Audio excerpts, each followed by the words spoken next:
Hello friends, welcome to Abhi Anvi Tutorials. So today in this video we'll see a Excel trick using paste special. So let's say I have a column of numbers like this. Okay, let's say up to 15 I will take.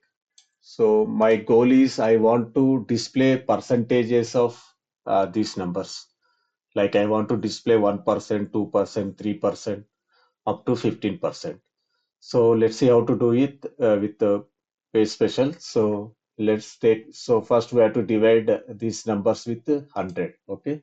So write a 100 in a cell. Okay. Then copy the cell and select all cells where you want to divide with 100 and right click and go to paste special. Okay. And click on divide. Okay.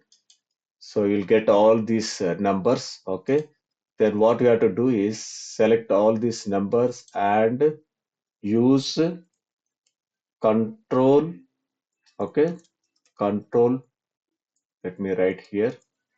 Control shift. Okay. Plus percentage. Okay. Select all those cells and do control plus shift plus percentage. Okay. Let's see that. Control shift percentages. Then all numbers will be converted into percentages. Okay. Hope you like this video. If you like this video, subscribe to my channel Abhi Tutorials for more such amazing Excel tricks. Thanks for watching. Bye bye.